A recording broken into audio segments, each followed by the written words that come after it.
Well, Miss Saint. Miss Saint Antonia. Miss Miss Saint Campusin.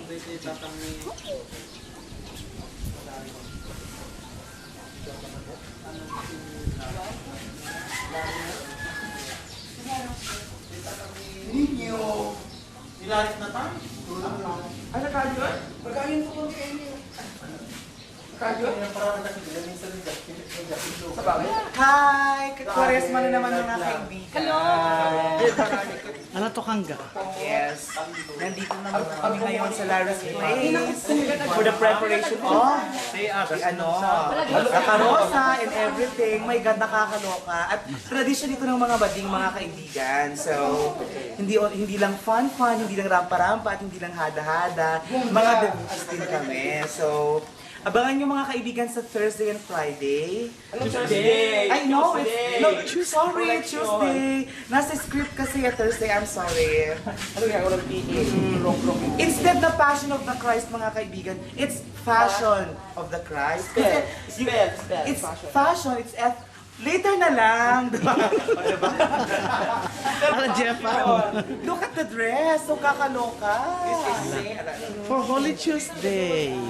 This is Santa Putina. The dress is designed. Memory. Sample din wala. Isabat mo. Ay, may hindi pa tulog kumalang. Manglot sa ok. Alam mo, rin sa kung gusto ko lang interview tayo kumari. Kaya sulit.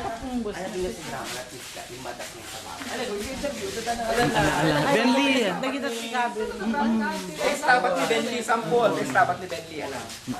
Okay, dito yung image po ni Santa Maria Salome. So, this is Sethi. Siya yung in charge sa decoration and everything. Hi, Sefi. Sethi!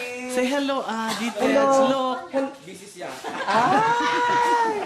So, ano yung mga decorations po natin kay Santa Maria Salome, Sethi? Of course, para nakikita mo, fresh flowers yan. Wow! Sosyal. Ang dami. Orchids. Yes. Wow, sosyal. So, dito naman po tayo ngayon sa likod ni Santa Maria Salome. Wow, it's Bert here. Hi, Bert! Hello! So, ang ganda. Ala. It's so Ang very designer. Floral designer. Floral designer. It's Bert. Ay, ano ba yan sa maligayam?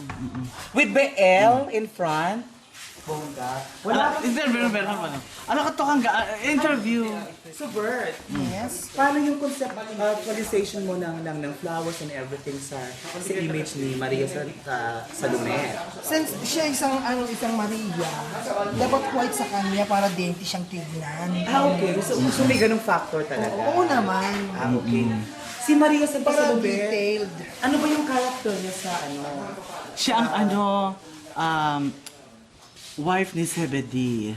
Ina ni St. John at St. James. Ah, okay. So at least nagkaalaman po sa ating lahat. Kasi ako din po mga kaibigan, hindi ko po alam. Okay. Kadumot lang. Kasi Ala, kura. kulwag dito pagkasayok amin. Among mulari kasi ko. Among the Adore Lord, ka. isip ito na't dingaton. One colored, yeah. So hindi pa kumpleto yung mga flowers. Hindi pa. Marami pang kulang. So pagdating ng actual procession talaga, bonggang-bongga. Ay, sinabi mo pa. Oo. Walang tatalbog dito. Oh, di ba? Pero parang kulang ang paper flowers Kulang pa niyan. siya talaga. So hindi para okrad lahat. Okay. Kulang pa talaga. So it's good mga kaibigan na merong and of course thank you to Mr. Larry Orque and yung mga Camareros ba yun? Ang O, term camareros, doon? Of oo. course. Camareros, camareros. Oo. Kasi they bring standard to pasukin talaga na hindi yung mga old style yung pinapakita tuwing Semana Santa dito. So pagbabalik po namin mga kaibigan, ipapakita po namin sa inyo si Colomna and then Si Angustia. si Angostia. Okay? Kasi Okay. hindi pa po sila ready, nasa store room pa po sila. Yung mga paper flowers naman, saan galing? Like birds, ang galing mga paper flowers po natin. I think sa Pampanga to, may Oo. order. May order to kasi. Oo. So, ginagamit talaga ito pag Semana Santa. Oo, 1 year pa lang gawa na yan, ino-order na yan kasi marami talaga gumagamit yan. Pero since sa Ilocos Norte, first time gamitin. Na mag-paper flower. And nakita ko sa picture, hindi siya halata talaga na paper flower. It's like real flower talaga. Dendrobio. Wow! Oo, di ba? Bongga. Oo. And the advantage mga kaibigan is kahit 3 araw mo siyang nasa Kahit karosa, 5 taon. kahit 5 taon, hindi ko siya masisira. Unless may Totoo. insects, diba? Oo. Nakatipid ka na nun. In fairness. Tsaka ang dami nang gumagamit ng Kinis flowers.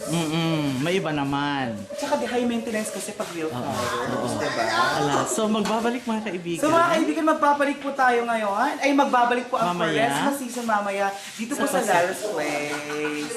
Okay. Salamat!